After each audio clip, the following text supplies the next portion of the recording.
अबला और सिर्फ पुरुष को ही दोषी समझती है, जबकि महिला और पुरुष दोनों के लिए कानून समान होने चाहिए।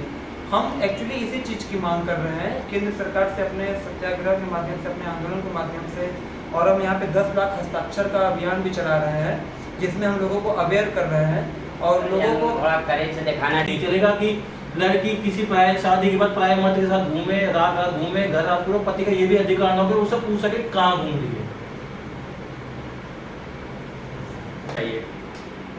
और जो हमारे बुजुर्ग हैं, माँ बाप होते हैं, उनको अगर झूठे एलिगेशन लगा दी जाती है तो कोई भी बात। महिलाओं के पक्ष में 50 कानून है, छेड़छाड़, दुराचार, बलात्कार, बहला फुसला के अपहरण, घरेलू हिंसा, दहेज उत्पीड़न, गुजारा भत्ता, मी टू, 3 तलाक, लव जिहाद, मिशन शक्ति, महिला मंत्रालय, महिला थाना, महिला हेल्पलाइन इत्यादि। आप बोलते रहेंगे, आप गिनते जाएंगे। जय हिंद, मैं मोहम्मद ज़हूर खान NH10 TV से, और आज मैं आया हूँ इलाहाबाद संगम नगरी में। यहाँ पर कुछ लोग आए हुए हैं जो कि काफ़ी दूर दूर से आए हुए हैं। कुछ उनको दिक्कतें हैं, पुरुष आयोग के लिए डिमांड रखते हैं। तो आइए हम उन लोगों से कुछ बातें करते हैं, तो चलते हैं उन लोगों के पास। तो सर जी, आप सभी लोगों का स्वागत है, और हम आपसे ये सबसे पहले आप अपना नाम बताएं। जी, मेरा नाम अतुल केसरी है, मैं बनारस से हूँ। बनारस। सर जी, आप काशी नगरी से आए हुए हैं, संगम नगरी में। सर जी, आप कुछ मांग लेकर आए हैं पुरुष आयोग के लिए। जी, तो सर जी, ऐसी क्या दिक्कत है कि आपको पुरुष आयोग की ज़रूरत पड़ रही है, कुछ बताना चाहेंगे आप? जी, जैसे कि देखिए, हमारे हिंदुस्तान में, आज़ाद भारत में महिलाओं की सुरक्षा, सहूलियत और अधिकार के लिए लगभग 50 कानून हैं। मगर आप जिस तरीके से महिला आयोग भी देखेंगे, महिला आयोग है, मगर पुरुष आयोग का नाम आपने नहीं सुना होगा। महिलाओं के पक्ष में 50 कानून हैं, छेड़छाड़, दुराचार, बलात्कार, बहला फुसला के अपहरण, घरेलू हिंसा, दहेज उत्पीड़न, गुजारा भत्ता, मी टू, 3 तलाक, लव जिहाद, मिशन शक्ति, महिला मंत्रालय, महिला थाना, महिला हेल्पलाइन इत्यादि। आप बोलते रहेंगे, आप गिनते जाएंगे, 50 से भी ज़्यादा सिर्फ एक पक्षीय कानून सिर्फ महिलाओं के पक्ष में। अगर ध्यान से देखेंगे तो सारे लॉ, सारे कानून, सारे अभियान जो बने हुए, ये सिर्फ महिलाओं को सिर्फ अबला और सिर्फ पुरुष को ही दोषी समझती है, जबकि महिला और पुरुष दोनों के लिए कानून समान होने चाहिए। हम एक्चुअली इसी चीज़ की मांग कर रहे हैं केंद्र सरकार से, अपने सत्याग्रह के माध्यम से, अपने आंदोलन के माध्यम से, और हम यहाँ पे 10 लाख हस्ताक्षर का अभियान भी चला रहे हैं, जिसमें हम लोगों को अवेयर कर रहे हैं और लोगों को थोड़ा करेक्ट से दिखाना चाहेंगे, पेज निकाल के दिखाते हैं।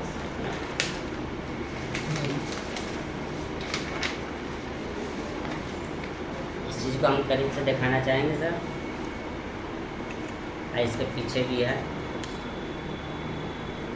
ये हमारी मांगे हैं जो हम चाहते हैं, और ये हमारा डिमांड है पुरुष आयोग और समान नागरिक संहिता, और इसमें एक एक बातों का सत्यापन किया हुआ, जो जो बात अंदर लिखा हुआ, पेपर कटिंग वगैरह है इसमें, आप देख सकते हैं। मतलब ये पेपर की कटिंग जो कानून के दुरुपयोग के वजह से जो खुलासा हुआ है, उन सब की पेपर कटिंग है। जी, अब आइए, अब जैसा कि आप समझ सकते हैं कि हिंदुस्तान में सुप्रीम कोर्ट ने तक ने कह दिया है, और बाकी बहुत लोगों ने कहा है कि सिर्फ महिलाओं के लिए जो कानून बना हुआ है, पुरुषों के पक्ष में कानून क्यों नहीं है। ये मांग धीरे धीरे करके उठ रही है, अभी लोग इसके बारे में अवेयर हो रहे हैं, और हम लोग इसको अवेयर कर रहे हैं, लोगों को बारे में बता रहे हैं। आज के डेट में होता है क्या कि परसेप्शन बन गया कि कहीं पे कोई अपराध होता है, मतलब किसी महिला कोई अबला है और कोई पुरुष ही दोषी है। ये केवल माइंडसेट बन चुका है लोगों का। हमें इस माइंडसेट को बदलना है, क्योंकि आज के डेट में बहुत सारे युवा ऐसे, आपको जान करके आश्चर्य होगा कि NCRB का डेटा कहता है कि इस प्रति साल दिन ब दिन जो कि बढ़ता जा रहा है, 1,50,000 से ज़्यादा युवाओं ने सुसाइड किया है। बहुत लोगों से मैं कहता हूँ तो कहता है वो तो लोग कायर थे, मर गए, उनसे ऐसा नहीं है। ये काम सेंट्रल गवर्नमेंट का, उसको ध्यान देना चाहिए कि आखिर इतने लोग सुसाइड क्यों कर रहे हैं। कोई एक तरफा दहेज उत्पीड़न के मुकदमा से सुसाइड करता है, कोई झूठे रेप केस से सुसाइड करता है, कोई ब्लैकमेलिंग की वजह से सुसाइड करता है। जो थोड़ा सा मजबूत रहता है वो सालों तक कोर्ट कचहरी के चक्कर काटता है, लड़ता है, और जब तक उसको न्यायालय जब बरी करता है तब तक उसका परिवार पूरा बिखर चुका होता है। तो इसीलिए जिस तरीके से महिला के पास एक पावर है कि वो रेप का केस कर सकती है, वो 498 दहेज उत्पीड़न का केस कर सकती है, वो छेड़छाड़ का केस कर सकती है, मतलब बहुत ही आसानी से महिला सिर्फ एक फ़ोन कर दे तो आदमी और आदमी के पूरे परिवार को गिरफ्तार कर दिया जा सकता है। ठीक इसी प्रकार से हमारे पुरुषों के पास ऐसा कोई लॉ, कोई कानून, कोई अभियान, ऐसा कुछ है ही नहीं जिससे किसी महिला पक्ष को भी आदमी जा करके अगर रिपोर्ट लिखवाए। जैसे मैं आपको एग्जाम्पल बता रहा हूँ, यदि एक आदमी और औरत का शादी होता है तो यदि औरत को ससुराल में किसी भी प्रकार का शारीरिक, मानसिक, आर्थिक, पारिवारिक या सामाजिक शोषण होता है तो औरत घरेलू हिंसा और दहेज उत्पीड़न का केस कर सकती है पति की और उसके पूरे परिवार पर, जैसा कि हम आए दिन अक्सर टीवी और अखबार में देखते आते हैं। मगर आप एक चीज को बहुत ध्यान से समझिए कि यदि पत्नी पति को प्रताड़ित करती है, शारीरिक, मानसिक, आर्थिक, पारिवारिक या सामाजिक शोषण करती है पत्नी, तो पति के पास कोई राइट नहीं है कि पत्नी के ऊपर भी किसी प्रकार का वो FIR दर्ज करवा सके। दूसरे तरीके से समझिए कि यदि कोई लड़का और लड़की, बालिग लड़का लड़की आपसी सहमति से लिविंग रिलेशन में रह रहे हैं और किसी विवाद के चक्कर में यदि लड़की से शादी नहीं कर पाता है तो लड़की के पास पूरा राइट होता है। लड़की बहुत ही आराम से जाके थाने, न्यायालय में कहीं पर भी एक फ़ोन करके वो कह सकती है कि हमारे साथ शादी का झांसा दे कि इन्होंने मेरा यौन शोषण किया है। ठीक इसी के विपरीत यदि कोई महिला यदि पुरुष के साथ चीटिंग करती है या उसके साथ शादी नहीं करती, वो दूसरे आदमी से रिलेशन बनाती है, तो आदमी के पास कोई राइट ही नहीं है और यहीं से अपराध खड़ा होता है। यही है। और सबसे बड़ा चीज़ आप जानकर के आश्चर्य होगा कि आर्टिकल 497 को डिस्ट्रॉय कर दिया गया तत्कालीन सरकार में। हिंदुस्तान का कोई भी पति नहीं चाहेगा कि उसकी पत्नी किसी गैर मर्द से संबंध बनाए और इस घृणित कार्य को आज के डेट में महिलाओं को आज़ादी दे दिया गया है। ये हमारे हिंदुस्तान के मूल को नाश कर रहा है और 90% परिवार बिखरने का कारण सिर्फ यही है, आर्टिकल 497। सर जी, आपकी बातों से काफ़ी महसूस हो रहा है कि पुरुषों के साथ अन्याय हो रहा है। सर जी, मैं कुछ ये भी जानना चाहूँगा, आइए चलते हैं वकील साहब के पास, वकील साहब से भी कुछ बातें कर लेते हैं। वकील साहब, जैसे आपने सुना कि लोग कानून से बहुत ही हताश हो चुके हैं, उनको इंसाफ नहीं मिल पा रहा है, जैसे आपके साथ भाई ने कहा, तो इसके बारे में आप क्या कहना चाहेंगे? बिल्कुल सही कहा है उन्होंने, क्योंकि वर्तमान स्थिति देखते हुए हर जिलों में, हर राज्यों में इतने मुकदमे डल रहे हैं, इतनी पेंडेंसी हो रही है, लोग इतने त्रस्त हो गए, इसलिए फैमिली कोर्ट नहीं बननी है। एक्चुअली में हो क्या रहा है, लड़की के साथ कुछ भी घटना हुई, वो चाहे सच्ची या झूठी है, उसकी शिकायत के लिए उसकी न्यायालय में आने के लिए एक्ट बने हुए हैं, जिसे प्रूफ करने की कोई जरूरत नहीं पड़ती। घरेलू हिंसा में कोई साक्ष्य नहीं चाहिए, मेरे साथ मारपीट करी, न्यायालय में आगे माफी चाहेंगे सर जी, थोड़ा सा हमसे भी में गलती हो गई है। सबसे पहले आप अपने बारे में बताइए सर। मैं मेरठ से हूँ, मेरा नाम अश्विनी कुमार पटेल है, मेरा पेशा अधिवक्ता का है, मैं मेरठ कचहरी में प्रैक्टिस करता हूँ, वकालत करता हूँ। ठीक, धन्यवाद सर जी, आपका वेलकम है ये संगम नगरी में, प्रयागराज में। सर जी, आप आगे के बारे में आप बताएं। तो दिक्कतें ये आ रही हैं, दिक्कतें आई कहाँ से? जी, पिछले 10-12 सालों में स्थिति ऐसी क्या आ गई कि ये लोग पुरुष आयोग की मांग कर रहे हैं। दिक्कतें ये आ गई हैं कि आज़ादी, अधिकार सबके बराबर होने चाहिए। लड़की ये कह दे मेरे साथ घरेलू हिंसा हुई है, न्यायालय में, थाने में, कहीं भी उसके लिए कोई साक्ष्य की जरूरत नहीं, यही सफिशिएंट है। पुरुष कहाँ है? कहाँ ये मानसिकता ठीक है कि लड़की की शादी हुई है, पुरुष के साथ पुरुष कहाँ जाए? थाने में वो जाता है, उसे भगा दिया जाता है, न्यायालय में जाता है तो कोई मुकदमा दर्ज नहीं होता, कहाँ जाए? इसीलिए जन जन में जाके इतनी बुरी स्थिति हो गई है, लोग एक धंधा बन चुका है। अकेली लड़की, पुरुष का पूरा घर, चाहे उसके माँ बाप बुजुर्ग हो, चाहे कचहरी 1 किलोमीटर दूर हो, चाहे 500 किलोमीटर दूर हो या 1000 किलोमीटर दूर हो, भागेगी वो। लड़की के लिए है स्वतंत्रता है, जहाँ रहेगी वहाँ से मुकदमा डाल दे, सच्चे डाल दे, झूठे डाल दे। ये कौन सा समाज है? क्या ये कौन सी नीति है कि जहाँ ये डिसाइड होगा कि लड़की के साथ ही मारपीट हुई है? एक मुकदमा मुझे ऐसा दिखा दो जो चला हो जिसमें ये कहोगे हाँ भाई लड़की गलत है, लड़की ने घरेलू हिंसा करी है, होते ही नहीं। सर जी, ये तो बहुत ज़्यादा देखने में आ रहा है कि लड़की कहीं भी रहेगी, जिस शहर में रहेगी वहाँ से कंप्लेन कर सकती है, और लड़के को ही परेशान होना पड़ता है। जो कि ये भी देखा जाता है कि लड़के के पूरे घर वाले, माँ बाप, भाई बहन, चाचा चाची, मामा मामी, सबको परेशान किया जाता है। तो सर जी, हम न्यायपालिका के बारे में आपसे ज़्यादा जानकारी तो नहीं है, हम ये जानना चाहते हैं कि न्यायपालिका इसके बारे में क्या कर रहा है? न्यायपालिका सबसे बड़ी दिक्कत भी ये आ रही है, न्यायपालिका करेगा। न्यायपालिका में जितने मुकदमे रोज डलते हैं, सच्चे झूठे, सुनवाई हो कहाँ से? कोर्ट कम है, जज कम है, भविष्य में मुझे लगता है कि सारे काम खत्म हो जाएंगे, पारिवारिक मुकदमे रह जाएंगे, न्यायपालिका करेगा सुनवाई, एक ही अधिकारी तो सुनेगा। चलो धीरे धीरे बढ़ रही है, सरकार कर रही है, कोर्टें फैमिली कोर्टें बढ़ रही हैं, लेकिन एक टेंडेंसी बनी हुई है समाज में, कोर्ट में, न्यायालय में, बाहर वाले जनता का मानना ये है कि इस आदमी ने गलत करा हुआ है, जज का मानना है कि इस आदमी ने गलत करा हुआ है। उसकी कोई इनकम हो या ना हो, लड़की क्या कमाती है नहीं कमाती, ये इससे कोई परवाह नहीं है। ऐसा भी तो होता है जहाँ लड़की कमाती है, लड़का हैंडीकैप्ट हो जाए शादी के बाद, सोच बीमारी लग जाती है, लेकिन ये नहीं देखा जाता। लचीलापन ऐसा है क्योंकि एक तरफा नजरिया चल रहा है, जो नजरिया है वो एक तरफा चल रहा है। इतना तो दो इस आदमी को अपना पक्ष रखने के लिए कि इसके साक्ष्यों को एक्सेप्ट ही कर लो। क्या क्यों कोर्ट लड़की से, महिला से क्वेश्चन पुट अप नहीं करती? हर चीज को साबित करने का अधिकार लड़के का ही है। लड़की का ये कहना सफिशिएंट है कि मेरे साथ दिल उनसा करी, मुझे रोटी नहीं दी। कभी ये भी पता करा है कि इस महिला ने इसके घर वालों को रोटी दी, इसे रोटी दी, अरे घर वालों को छोड़ इसे रोटी दे दी, ऐसा कहीं नहीं हो। इसीलिए दिक्कत आ रही है। आज़ादी सबकी बराबर है, लेकिन आज़ादी के नाम पे ये नहीं चलेगा कि लड़की किसी प्राय शादी के बाद प्राय मर्द के साथ घूमे, रात रात घूमे, घर रात पूरा, पति का ये भी अधिकार ना हो कि उसे पूछ सके कहाँ घूम रही है। सर जी एक सवाल और हम करना चाहेंगे। जैसा हम भी देख रहे हैं कि कोई भी ऐसा, मेरे नज़र में तो नहीं है, अगर आपकी नज़र में होगा तो बता दीजिएगा, कि कोई भी लड़का शादी से पहले उसके पेरेंट्स कभी जो है अनाथ आश्रम में नहीं जाते, वृद्धाश्रम में नहीं जाते, पर शादी के बाद ही क्यों? ये भी सरकार को देखना चाहिए कि शादी के बाद ही वृद्धाश्रम में बुजुर्ग क्यों पहुंच रहे हैं, शादी से पहले क्यों नहीं? मतलब ये है कि जो बहू आने के बाद ही अत्याचार कर रही है। तो हम ये जानना चाहेंगे कि कानून को ऐसा क्या स्टेप लेना चाहिए ताकि समाज में सुधार हो सके, कुछ अपनी राय देना चाहेंगे? बिल्कुल देना चाहूँगा। इसमें कानून को क्या, कानून को पारदर्शिता लानी पड़ेगी। कानून को लड़के को उसी नजर से देखना पड़ेगा जिस नजर से लड़की को देखते हैं। आज से 10-5 साल पहले इतने वृद्धाश्रम इतने बुजुर्ग वृद्धाश्रम में जाए थे, वो अभी क्यों जा रहे हैं?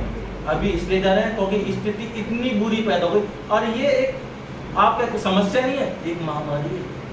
ये महामारी से आप सुसाइड बढ़ गई, मुकदमे बढ़ रहे हैं, स्थिति बद से बदतर होती चली जा रही है। आप कह रहे बेरोजगार है लड़का, होगा बेरोजगार, वो मुकदमे लड़ेगा या बेरोजगारी का काम करेगा? अगर मुकदमे महीने में 4 डेट करेगा तो क्या कमाएगा? कोई सरकारी नौकरी मिल नहीं रही है, या मिल रही है तो लिमिटेड है, प्राइवेट नौकरी करेगा। कोई आदमी ऐसा ऑफिस वाला है नहीं जो 4 दिन की छुट्टी दे देगा। और जो 4 दिन की छुट्टी करेगा मुकदमे मिल जाएगा, NPW हो जाएंगे, वारंट हो जाएंगे, उसके खिलाफ ऑर्डर हो जाएगा। तो वो करे तो करे क्या? वृद्धाश्रम तो बनने ही है, बनते चलेंगे। अगर न्यायालय, थाने सबसे पहला रोल थाने का, उसके बाद न्यायालय होगा। अगर थाने एक पक्ष तरीके से देखेंगे तो ऐसी स्थिति बद से बदतर होती जाएगी। अगर वो पारदर्शिता लाएंगे, आदमी को भी उतने अधिकार देंगे या उतनी राय देंगे जितना उस महिला को दिए जा रहे हैं, तो इसमें स्थिति बनेगी। इसीलिए तो परामर्श केंद्र बने जा रहे हैं। सुप्रीम कोर्ट ने कह दिया 498 में एकदम FIR ना करो, पारदर्शिता लाओ। लेकिन आप देखो मेडिसिन सेंटर में क्या पारदर्शिता आ रही है? आदमी यूँ कहता है ठीक है मेरा पेट खराब है या मेरी तबीयत खराब है, मैं नहीं आ रहा, कम से कम बुलाओ। वहाँ तो एविडेंस लो, वही पहली स्टेज है जिससे पता चलता है आदमी सच्चा है झूठ है। लेकिन नहीं हो रहा, मजबूरन एक फॉर्मेट चल गया, ठीक है लड़का नहीं आ रहा। लेकिन 90% 95% केसेस में महिला पक्ष में FIR दर्ज होती है लड़के के खिलाफ। ऐसा क्यों है? ऐसा भी तो हो सकता, क्या हर बार ही आदमी गलत है? एक बार ऐसा तो हो, एक FIR मुझे ऐसे दिखा दो जो आदमी की महिला के ऊपर हो कि हाँ परिवार परामर्श केंद्र में ये लड़की झूठी पाई गई है, लड़की पे 420 का मुकदमा, एक FIR ला दो मुझे। क्यों नहीं है? क्योंकि पारदर्शिता नहीं है। सर ये कई मतलब हमने भी देखा है कि लड़की दोषी साबित हो जाती है, कंप्लेन भी वही करती है लड़के के ऊपर, और लड़का जब दोष मुक्त हो जाता है उसके बाद भी लड़की वालों पर कोई कार्रवाई नहीं होती। तो सर जी बहुत बहुत धन्यवाद आपका, आपने इतनी जानकारी दी। थोड़ा लंबी वीडियो हो रही है, तो एक भाई और है, थोड़ा उनसे भी हम 2 सवाल कर लें। सर जी जैसा कि मैं ये देख रहा हूँ कि इस समय पुरुष समाज जो है बहुत तेज़ी से जो है सुसाइड कर रहा है, सॉरी। सिर्फ पुरुष ही नहीं, पुरुष के परिवार वाले भी। अक्सर ये देखा गया है कि जब कोई महिला अपने ससुराल पक्ष पे जब करती है, खास करके ससुर पर और सास पर जो करती है क्लेम, तो अक्सर ये देखा गया है कि वृद्ध जो है, ससुर जो है, उनको हार्ट अटैक जैसी कई ऐसे आई है कि कंप्लेन हुआ है, उसके कुछ ही दिन बाद उनको हार्ट अटैक आ गया, क्योंकि वो उस उम्र में वो अपनी इस बेइज्जती को बर्दाश्त नहीं कर पाते। तो इसके बारे में आप क्या कहना चाहेंगे? देखिए, पहला तो जब आपने बोला था सुसाइड करना, जी सुसाइड करना तो मैं बोलूँगा महाबेवकूफ़ी है, क्योंकि कोई भी महिला अगर हम पे गलत एलिगेशन लगाती है तो हमें उसको सच साबित करने की क्षमता होनी चाहिए, हिम्मत होनी चाहिए। और जो हमारे बुजुर्ग हैं, माँ बाप होते हैं, उनको अगर झूठे एलिगेशन लगा दी जाती हैं तो कोई भी बात मानसिक रूप से दिल पे ना ले, क्योंकि ये जो लड़ाई होती है ज़्यादातर पत्नी या उसके घर वाले पति के खिलाफ, उसके माँ बाप के खिलाफ जो मुकदमे करते हैं वो उनको तोड़ने के लिए ही करते हैं, उनको डराने के लिए करते हैं, मानसिक प्रताड़ित करने के लिए करते हैं, ताकि वो थाने में आएँ और वो मानसिक प्रताड़ित हों और जो उनकी सेटलमेंट होती है 10 लाख 5 लाख जो भी है उनको करें और वो इधर वो इधर। तो अगर आप सच हो तो हमेशा देखो, जीत शुरू में प्रताड़ित होता है इंसान, लेकिन जीत हमेशा सच की होती है, ये हकीकत है। लड़की FIR करा दे, कुछ भी करा दे, लेकिन लास्ट में ये ट्रायल इतने लंबे क्यों चलती है? क्योंकि लड़की के पास कोई एविडेंस नहीं होता है, तारीख पे तारीख पड़ती जाती है। लड़की सिर्फ वहाँ तक, लड़की का पक्ष सिर्फ वहाँ तक मजबूत रहता है जहाँ तक चार्जशीट लग जाती है। चार्जशीट के बाद लड़का बेल वगैरह करा ले, फिर तारीख पे तारीख ही पड़ती है और लड़की का जो पक्ष है वो फिर कमज़ोर होता चला जाता है। तो मैं तो यही कहूँगा, अगर आप तो सही हो तो लड़ने की हिम्मत रखें। धन्यवाद सर जी। जहाँ तक आप लोगों की बात से मैं जो समझ पाया हूँ, तो हम ये जितना समझ पाए हैं कि ये देखा गया है कि जो झूठा कंप्लेन हो रहा है, अगर आप सच्चे हैं तो आप डरे ना और अपने परिवार को जी। एक बार और कहना चाहेंगे, जैसा कि आपने देखा है कि अभी हाल ही में दिल्ली में एक कांड हुआ था निर्भया का, उसमें 4 लोगों को एक साथ फांसी दिया गया था। अच्छी बात है, जो अपराध करे उसको फांसी होना भी चाहिए। उसमें से एक नाबालिग भी था। मैं किसी का पक्ष नहीं लेता, ना ही मैं किसी अपराध का मैं पक्ष लेता हूँ, मगर हमारे पास पेपर कटिंग इसमें रखा हुआ है, लगा हुआ है। एक महिला, एक माँ अपने बच्चे को 56 टुकड़ों में काट देती है, पति परिवार को मार देती है और अब पुलिस वाले पति को हत्या कर देती है और बहुत सारे घृणित अपराध होते हैं। आपको जान करके आश्चर्य होगा कि हमारे आज़ाद भारत में एक भी ऐसी महिला को फांसी नहीं हुआ है। और आज के डेट में ऐसी महिलाओं को, इंद्राणी मुखर्जी का नाम आपने सुना होगा, जो अपनी ही बेटी का उसने हत्या किया था। उसके गर्भ में भी एक बच्चा पल रहा था और उसको आज के डेट में जमानत मिल गया है। और ऐसी लाखों महिला है जो अपराध करती हैं और उनको पुरुषों के समतुल्य सजा नहीं होता है। कहने का मतलब ये है कि आप देखेंगे कि महिलाओं के, पुरुषों को तो बहुत सारे पुरुषों को फांसी का सजा हुआ, पॉक्सो एक्ट में भी प्रावधान बन गया है कि फांसी का सजा होने के लिए होना चाहिए, अच्छी बात है। मगर उसी के समतुल्य महिलाओं के साथ भी ऐसा होना चाहिए, महिलाओं को भी फांसी देना चाहिए। जो महिलाएं अपने पति को 56 टुकड़ों में काट दे रही हैं, क्या वो पति किसी का बाप का बेटा नहीं है, माँ का बेटा नहीं है? अपने 3 साल के बच्चे को प्रेमी के चक्कर में महिला मार दे रही है, वो क्या महिला है? वो भी तो एक घृणित अपराध कर रही है। तो जिस तरीके से हमारे कहने का मतलब है कि जितना सहूलियत पुरुषों महिलाओं को दिया जाता है, वो कुछ ज़्यादा ही सहूलियत दे दिया गया है। उसका आज वो दुरुपयोग बहुत धड़ल्ले से कर रही हैं। इसको हमारे सरकार को देखना होगा, बहुत तबीयत से देखना होगा। नहीं देखेगा तो हमारा हिंदुस्तान धीरे धीरे खोखला होता जाएगा। इसको फिर हम और आप आगे आने वाले दिनों में नहीं रोक पाएंगे। हम ये जो कोशिश कर रहे हैं, आज कर रहे हैं, और हो सकता है कि आप हमारी बातों का नहीं समझे, मजाक उड़ाएं, मगर भगवान न करे कल के डेट में जब आपके साथ इस चीज़ बीतेगा तो आप भी इस चीज़ को समझेंगे और उसका दर्द समझेंगे। तब आप कहेंगे कि नहीं, पुरुष आयोग और समान नागरिक संहिता का गठन होना चाहिए। बहुत बहुत धन्यवाद सर जी। आपकी जानकारी से, आपके अल्फाजों से मुझे समझ में आ रहा है कि पुरुष जो है पुरुष समाज जो है काफ़ी दुखी है। और मुझे ये लगता है कि ये कानून, सुप्रीम कोर्ट और न्यायपालिका को ये देखना चाहिए कि किसी एक पक्ष को दोषी मानकर कार्रवाई न की जाए। दोषी जो भी हो, पुरुष हो या महिला हो, जो भी दोषी हो, जो कानून से खिलवाड़ कर रहा है, जो कानून का समय बर्बाद कर रहा है। अभी जैसे वकील साहब ने कहा कि इतने सारे केसेस हैं तो कैसे उसका निवारण होगा। तो मैं समझता हूँ कि अगर सच्चाई से काम होने लगे, 10 गुनाहगार को अगर सज़ा मिलने लगे तो 1000 गुनाहगार गुनाह करने से डर जाएंगे, तो ऑटोमेटिक जो है केसेस कम आने लगेंगे। तो न्यायपालिका से यह है कि एक पक्षीय नहीं, सभी को समान अधिकार मिले और सभी के साथ न्याय हो सके। जो गलत है उसको सज़ा मिले। इन्हीं सब बातों के साथ हम अपनी बातों को ख़त्म करते हैं। धन्यवाद। जय हिंद। ठीक है वकील साहब। बन गई होगी 15-20